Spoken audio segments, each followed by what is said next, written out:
Make sure you don't miss a thing. Go to starzology.com/newsletter and sign up.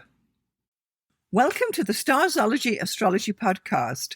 I am your host, Alison Price, and I'm here with my good friend and co-host, Arwynne O'Neill. Hello, Alison. It's great to be here again. So nice to have you once more. So in this episode, we're going to be looking at the December 2025 Overarch. Mm-hmm. So that's going to be all the astro events that are of any significance happening in December, and this will be for everyone. So we're looking at these transits, right? That's great. Yeah. So what we're going to be looking at is the planetary ingresses, that's planets changing signs. We're looking at stations going direct or retrograde, and we're also looking at the lunations or eclipses, that's the new and full moons. Sounds awesome. Yeah, so we'll be looking at those. So just as a general overarch for the overarch in December, the highlights, if you will, 4 planets are changing signs, 1 planet stations this month, and there's a new moon and a full moon. So we're going to be talking about those. Fabulous. Yeah. Okay. So December kicks off on the 4th of December with the full moon in Gemini. Yeah. So my thoughts on that are, this is a chatty Gemini full moon of the year. Good conversation bordering on gossip will abound. Make sure you do not cross a line by discussing other people's affairs inappropriately. And read poetry aloud or immerse yourself in a good book to open your mind. Write down notes, tips, and numbers for later. I love that. Yeah. Yeah. So because it's a full moon, it's one way we can clearly see things. It's a manifesting moon and in Gemini. So that's a great one. Yeah, totally. Love a Gemini placement. Yes. Yes. Yeah. And then next on December the 10th, Neptune is stationing direct. So it's coming to the end of its 5-month retrograde period, which is fine. A lot of things have been retrograde lately. So yes. Nice to, yes. So we're getting this shift now. So if your birthday is on the 9th, 10th or 11th of December, this energy will be with you for the next 12 months as it will be baked into your solar return chart. Yeah. So that's something to bear in mind. And I'm thinking, anticipate a clearer impression of life and some transparency and insights about all the things which are left unsaid. Atmospheres will be easier to interpret now. Yeah, I like that. And if any creative projects have been stalled or felt like you are sort of retreading old material, or you weren't able to kind of move forward with creative projects, maybe this could be a shift in the right direction. Yeah, if you've been like struggling to get your art or your music moving forward. Yeah. But, I can't remember the name for it, obviously, right now, which is hilarious. Writer's block. Writer's block. There we go. I used to have an actual book called Writer's Block, and it was shaped like a block. Like it was a cube, and it was like hundreds of pages, but it was just one little prompt on each page. Right, it was delightful. Right. I don't know what happened to that thing. Yeah. And do you think writer's block is a real thing? Yeah. As a writer? Kind of. Yeah. Yeah. I mean, it's not really a block. It's just like, you can't always have this flowing, wonderful, thing of ideas.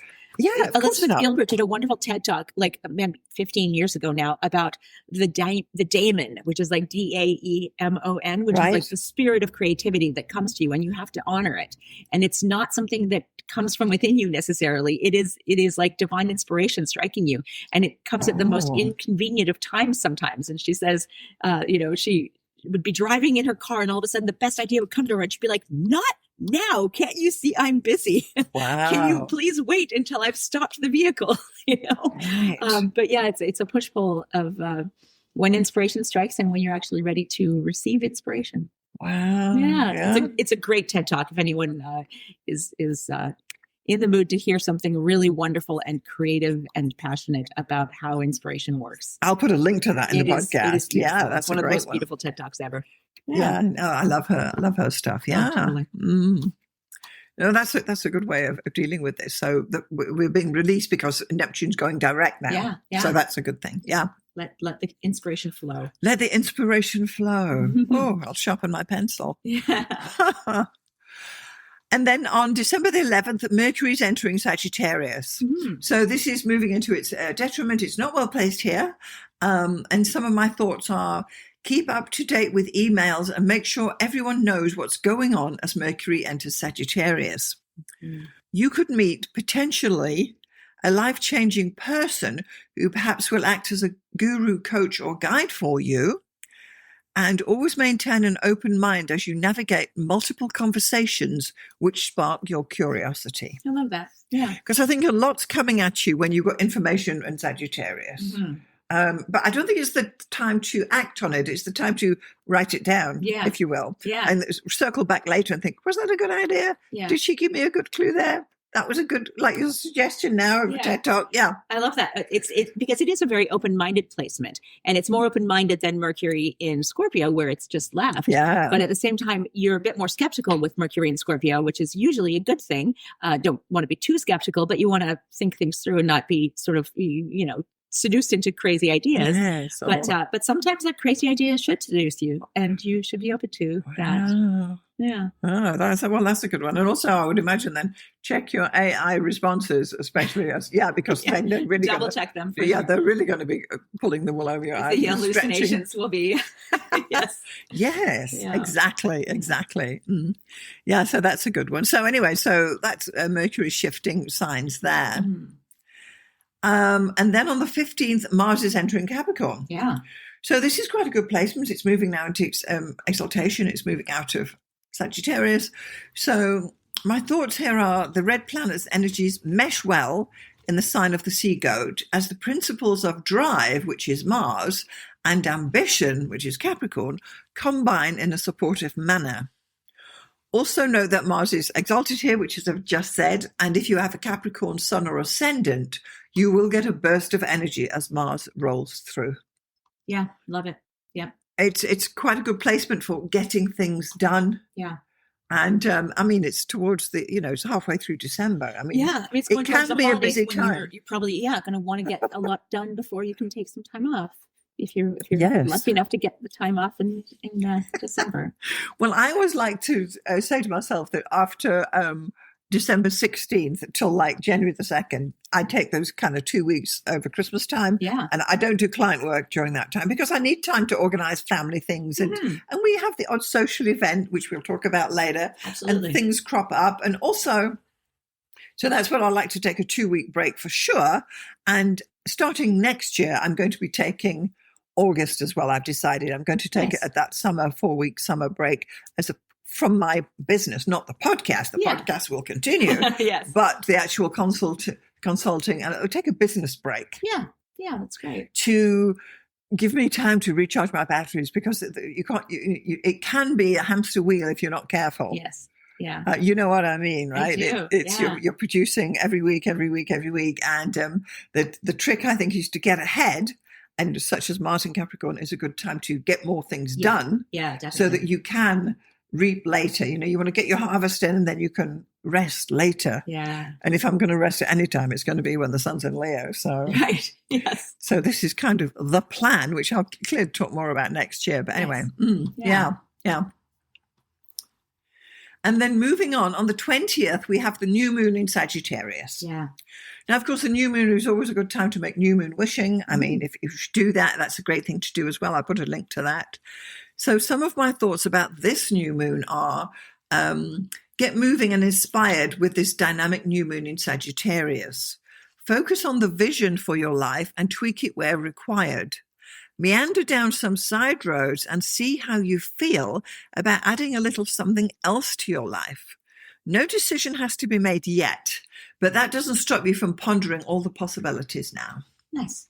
And this is again me thinking that in Sagittarius, it's the time for the ideas, the thoughts to come, the visions for your life, the path you might take. Yeah. But it's not really the time to say, I'm doing this. That comes later when we get to Capricorn. Yeah. So this is one of those months when the planets move into Sagittarius where get your ideas out and start making a list. Yeah. And don't be afraid of making like big plans, big ideas. Big They ideas. not all come to fruition, but this is the absolute time to make those big plans. It is.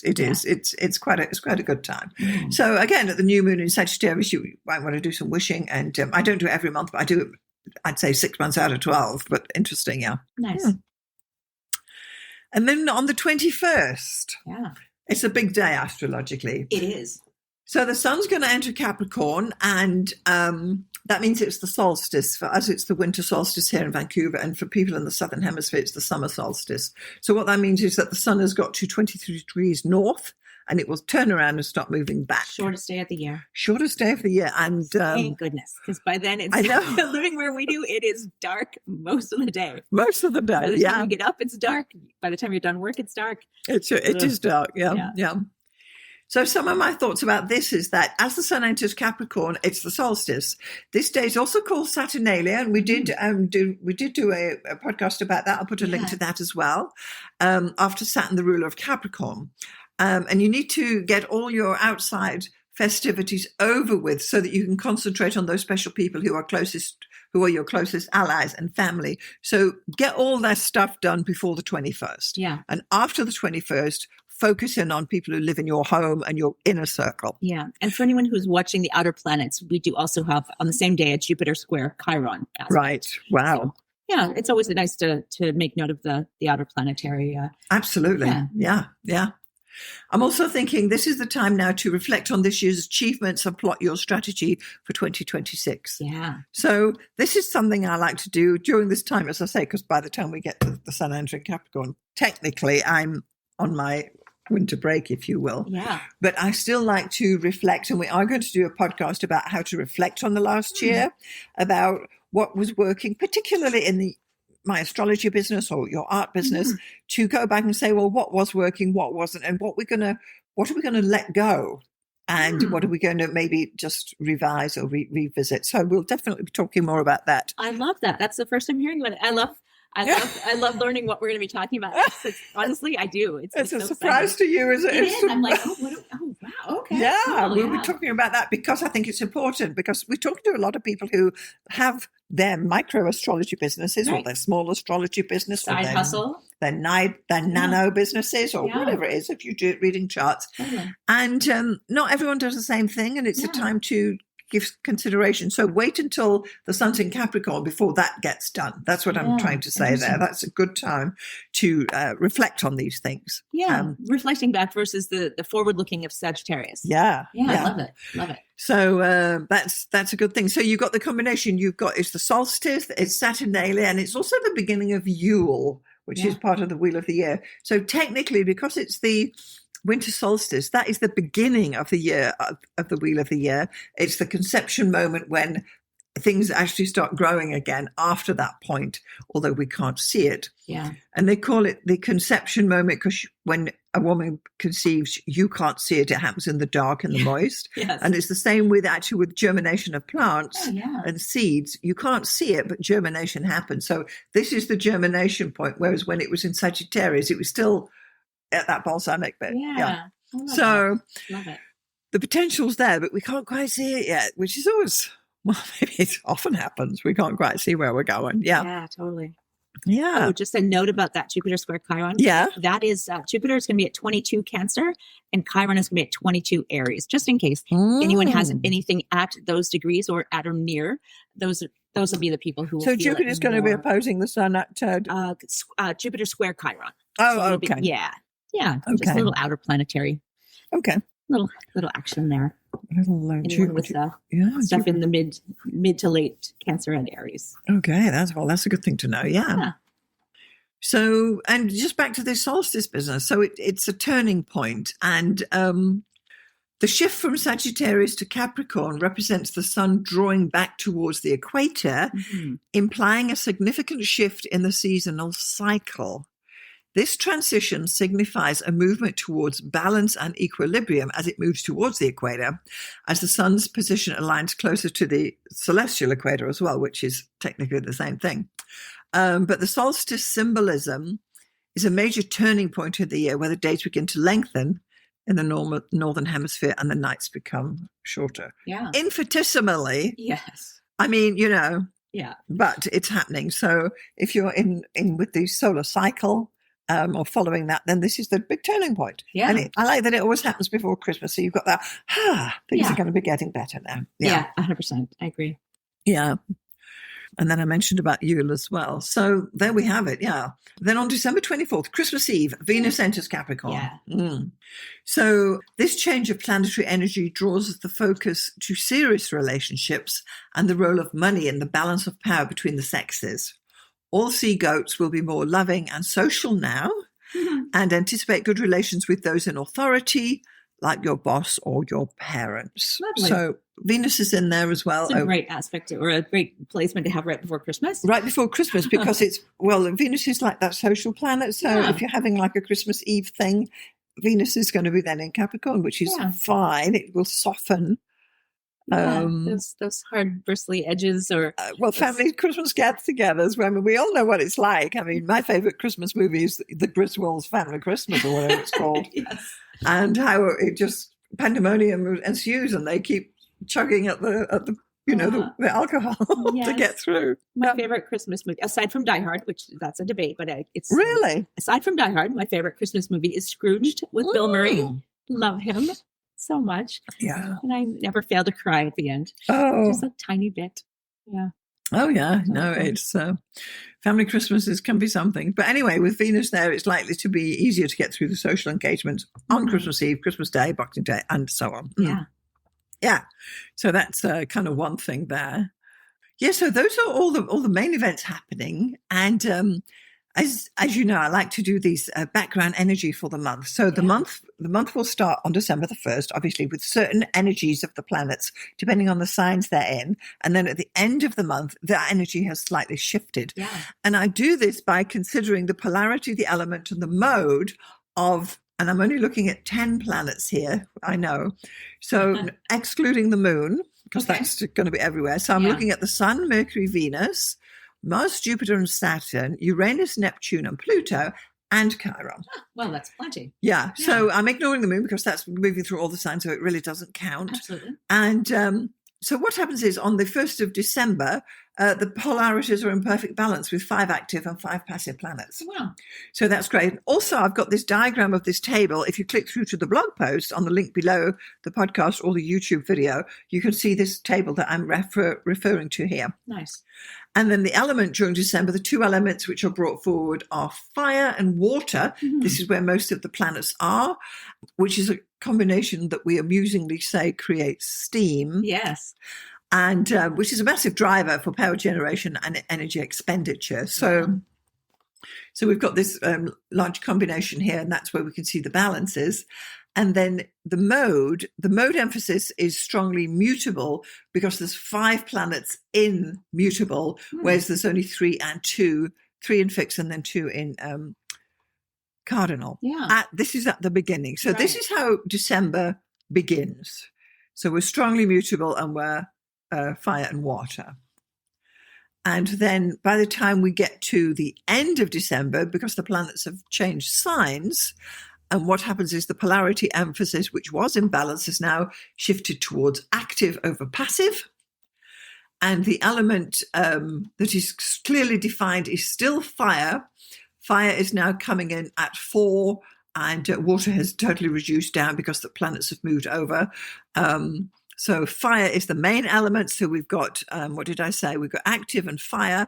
And then the mode is actually cardinal. That is the emphasis there. We have 5 in cardinal. So it's interesting because the fire and cardinal is Aries. Yeah. But we're not in Aries. Right. But what you've got is you've got this energy of that. Yeah, so it's combination of like Sagittarius and Capricorn. Yeah. Yeah. So as we start off pretty much balanced and a bit of fire and air, towards the end there is this shift to cardinal signs get things done. Yeah. And so it seems that as the month unfolds and all the planets change signs, everyone moves up the bed one or whatever it is, or takes the next chair. Yeah. That's what the shift is. Yeah. Nice. So it's what I call the background energy shift. Yeah.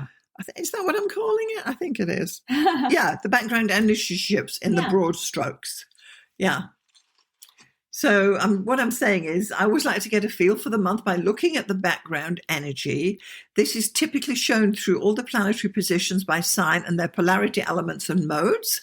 And each month develops as the planets move and create the background energy modification that I'm talking about here, right? As I say, I'm just counting the 10 planets. So we've got the one table for the beginning of December, and then you can see the actual shift in energy for the end of December. Now, this is really, talk about a broad stroke. Yeah. But it's a general theme that if you've got this idea that we're going to start off in this way and the month's going to end in that way, you can get behind these energies. That's what I'm thinking. Yeah, I love it. You can kind of observe and say, oh, yeah, I feel that. I can see how that reflects reality. Yeah. Yeah.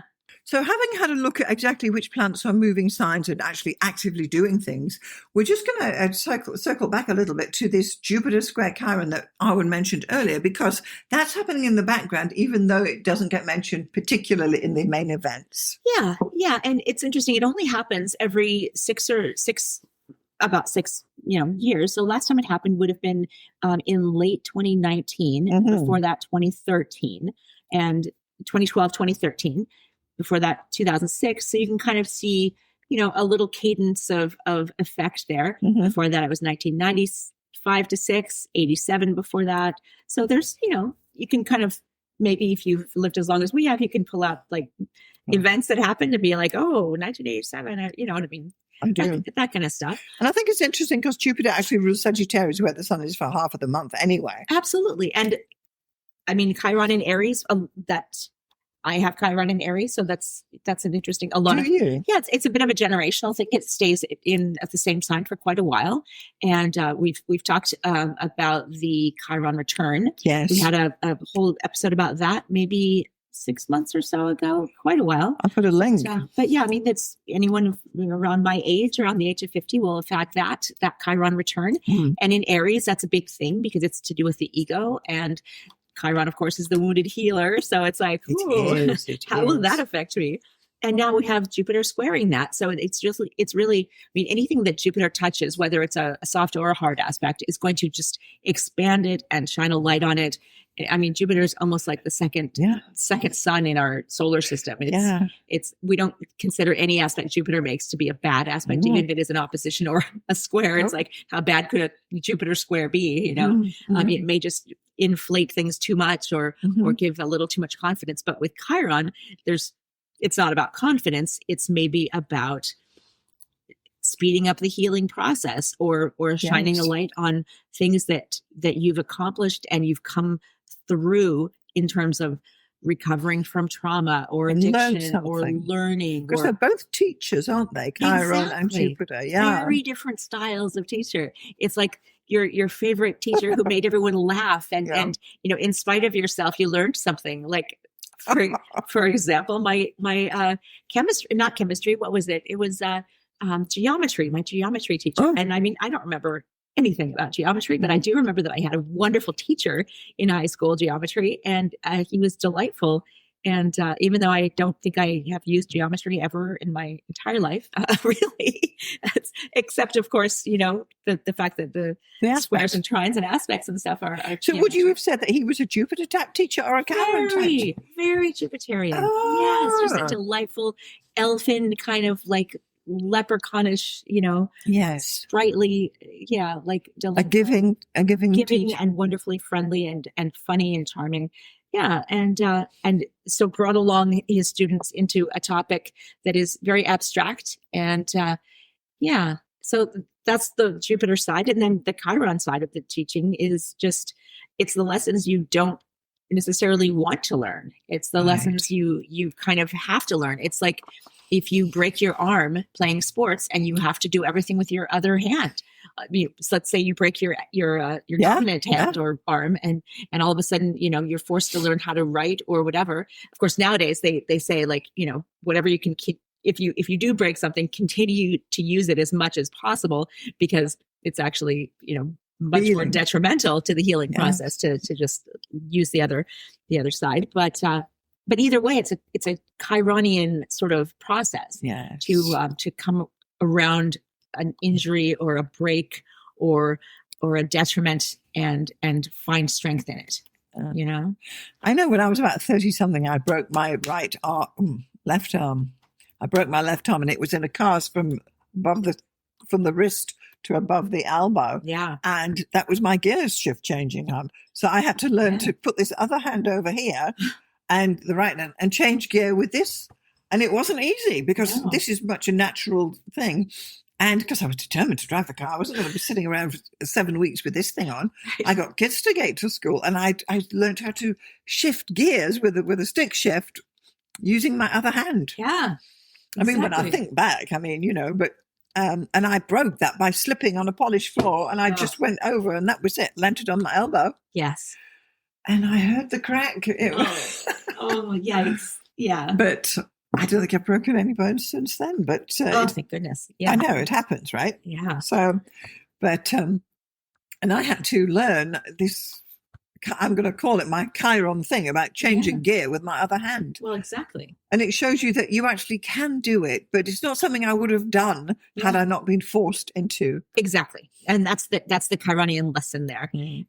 So when Jupiter and Chiron come together, we're combining those two learning modes, and our relationship to beliefs, our understanding of the truth, and our ability to guide and share information and learning with others will be changed in some way. Okay. And it won't be necessarily easy because it is a square, but it will be productive. So it'll be friction that comes about through the process of teaching something or of sharing information.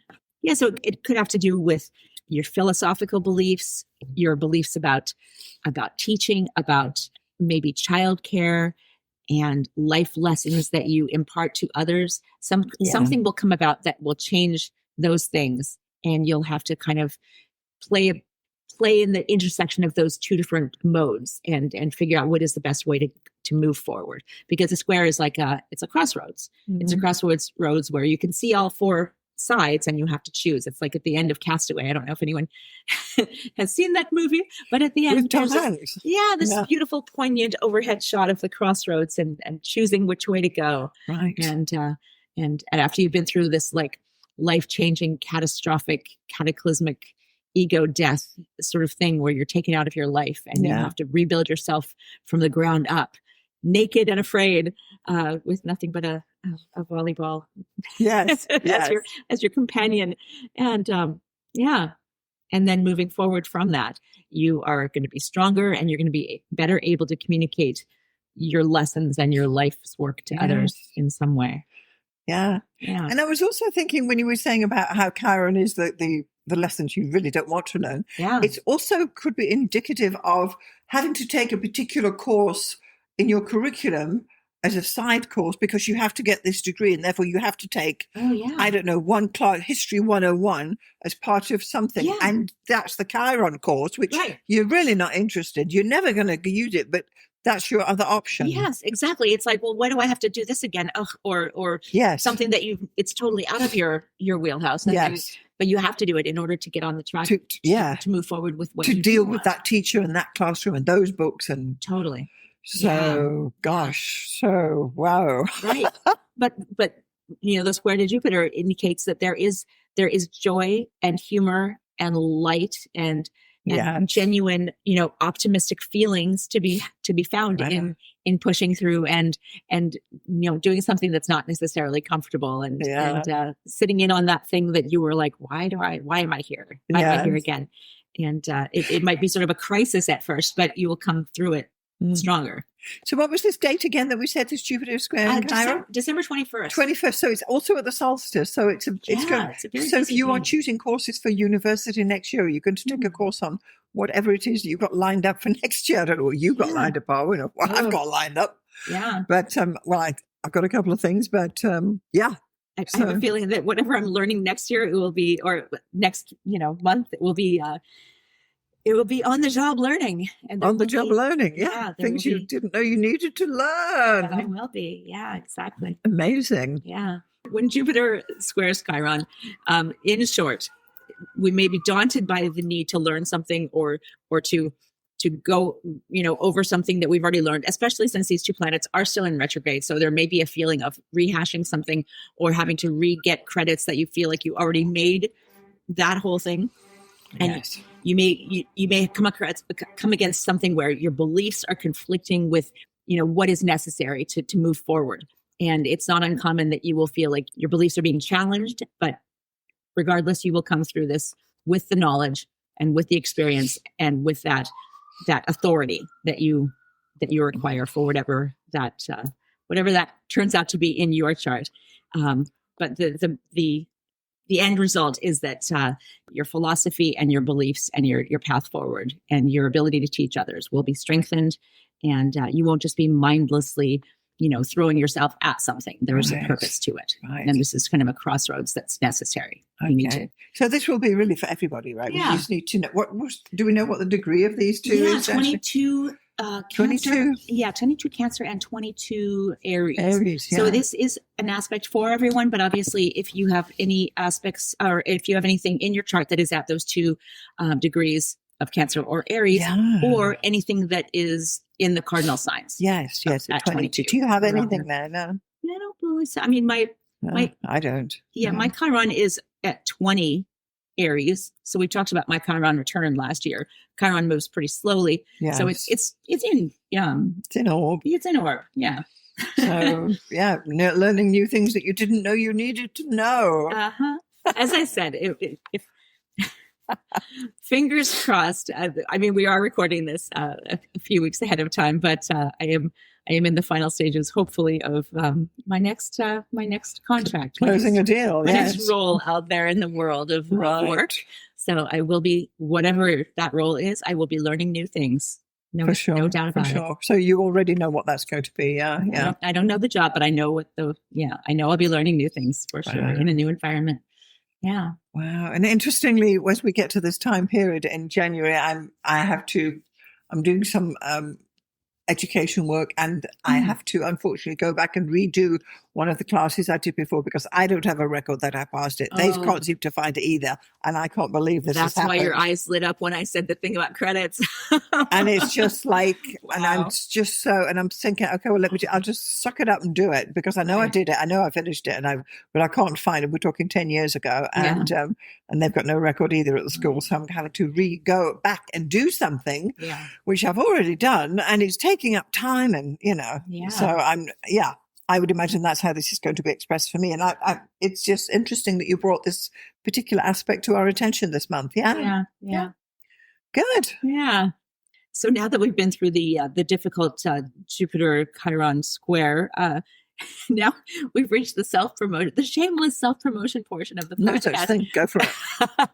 Where I talk about my calendar. Yes. So if any of our dear listeners have the overlapping interests, the Venn diagram interests of astrology and badass goddesses, I am selling my calendar, my 2026 calendar. It is still available at mspink.net. We will have a link in the show notes, but if anyone who's listening to this knows, that's where you can find me. And there will be a link to buy my calendar. Tell us about your calendar. Oh, my calendar. Where does it come from? Well, okay. So Badass Goddesses, I've been doing this for since 2018, right? Or maybe even longer, 2018. I think that was the first. Mm-hmm. And every year I choose 12 goddesses from the mythologies of the world. I always choose a selection from a little bit of every continent. Okay. And this year is no exception. They are all from my Pinktober of this year, which was the drawing challenge of October, doing a drawing every day. And once I've finished those, I chose my 12 favorite. There are actually a couple of them from last December when I did Drawcember. Mm-hmm. So a couple of those drawings, which I thought were awesome and didn't make it into, of course, last year's calendar, which was, So what are the drawings of? Oh, they are goddesses. They are goddesses. And actually some random spirits and demons, because mythology is a wide and vast world. It's your thing, isn't it? Yeah. There's a night vampire demon of Filipino mythology who's an incredibly crazy goddess or spirit character. She's a vampire who separates her torso from the lower half of her body to hunt in the night and drink the blood of pregnant women, which is just insane. But it turned out to be one of my favorite drawings of the year. So to be clear, you are drawing these. To be clear, I am drawing these. Yes. It's all original artwork. It's original artwork. Okay. Yes, it's original artwork. It's goddesses, it's demons, it's vampires, it's beautiful pinup style women. Okay. In strong women. Full color. Yes, glossy. Full color. Some of them may be blood-sucking demons, but some of them also are just, beautiful goddesses of the spring or summer, and bestowing lovely, wonderful gifts upon their worshippers. Yeah, so it's a delve into mythology, and I do have a paragraph on each page about the goddess, which is a little bit more than I did last year. Last year I was kind of sort of bare bones about it, and this year I've I've got a little bit more in depth. So every year or every month when you flip the page, you'll see not only the image but also a paragraph that describes the mythology. So if you're interested in that kind of thing, I'm selling those on my website, mspink.net. And we'll put a link at the bottom. Yeah. And why is it called badass? Let's get to the bottom of that. Yes, because although there are some goddesses who, on the surface seem just like a fluffy, like Aphrodite. Aphrodite seems just like, oh, she's the goddess of love. She's beautiful. But if you actually delve into the mythology, the stories, the actual lore, Aphrodite was not a pushover. She blinded an entire island of women because they refused to give her the proper gifts when they would go to the temples or whatever. And she was like, F these women, and she blinded them all. And there was another group of followers somewhere in ancient Greece where the men were not respecting the women enough. And so she turned them into goats. Like there was a Narcissus. The reason that Narcissus was cursed to fall in love with his reflection in a pool of water and drown was because he refused to pay enough attention to one of Aphrodite's followers. And she prayed to Aphrodite and said this, I'm in love with this man, Narcissus, but he will pay no attention to me. And instead of turning him, to fall in love with the girl, Aphrodite struck him with this curse so that he would fall in love with his own image and drowned in a well. Wow. So she's not a pushover. But anyway, the whole point is there are tons of goddesses in all of these mythologies around the world. You may say what you will about the patriarchy or say what you will about, history being unkind to women, but almost every culture on the face of the earth had a great deal of respect for feminine power in some way. Yeah. And you may say, well, they cast them as demons. They didn't like female power. But they still cast them. Yeah. They still, like Lilith. That's another great example. Lilith was in the biblical story, was considered the first wife of Adam. She refused to submit to Adam. And so she was cast out of the Garden of Eden, or she left on her own and was like, F this and I'm out of here. And then, second time around, it's like, okay, well, this time we're going to make a wife out of your rib. And so she'll be bound to you and she won't, be independent and she won't refuse you.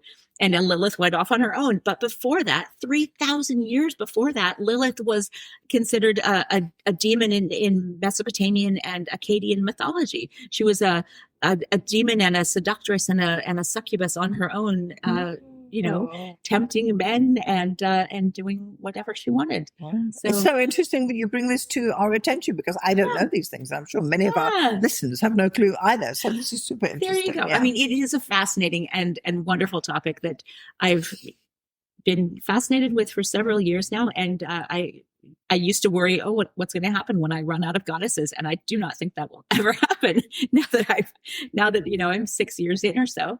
It's amazing. Yeah. It's amazing how you've, taken control of that area and what's going on there. Yeah. It's brilliant. It's brilliant. Yeah. So they're all badass because they're strong and no wishy-washy women in there then. No.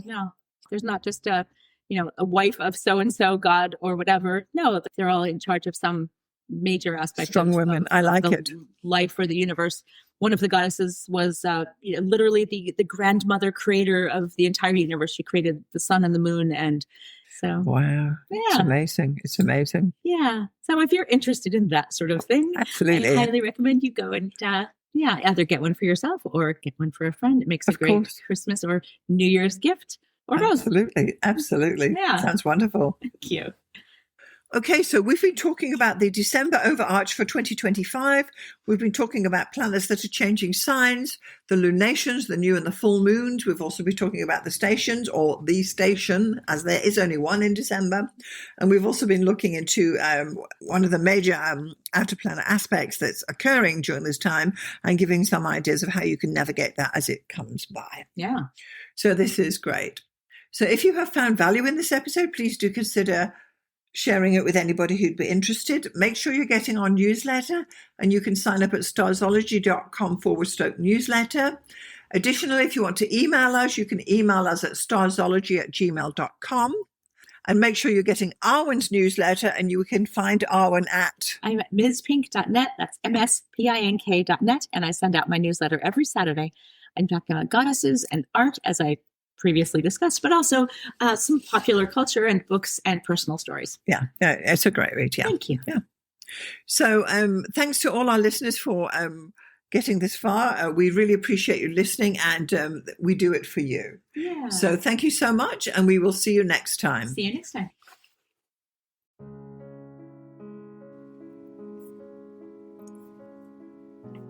Thanks so much for getting this far through the episode. I just want to take a moment to tell you about the two main options of my astrology services. So the first one is coaching. If you are an aspiring astrologer, and by that I mean someone who's perhaps a hobbyist astrologer, or someone who's learning astrology, or a student, or you've got a few books and you've been doing it for a while, but perhaps you need a little bit of help to bring it all together, then maybe getting some astrological coaching from me would be the answer for you. The astrology coaching I offer is a 1-hour session on Zoom, and it's tailored to answer your particular questions. For example, if you have issues with natal chart readings, we can go there. Or if you're having problems working with your forecasting, we can go there. Or even basic astrology stuff, or even getting yourself organized for your astrology business. The idea is that astrological coaching will answer your particular questions. It's tailored specifically to you and where you are in your astrological journey. And I'm happy to help you out with some guidance about how you can get going, what to focus on, and what to dismiss. So that would be the astrological coaching for people trying to learn astrology.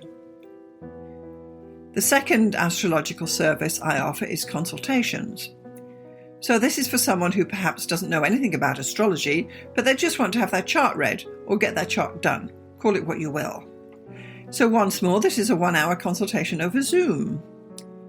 I will interpret your chart, tell you about the main features, tell you about where the energy is flowing, and all the rest of what is entailed in a thorough natal chart interpretation. I can also add in some forecasting in there too, bearing in mind we only have 1 hour. So just in summary, I've got coaching for people who want to learn astrology, and I've got consultations for those who want to get an astrology reading done. I'm Alison Price from Starzology.com. Thank you so much for listening.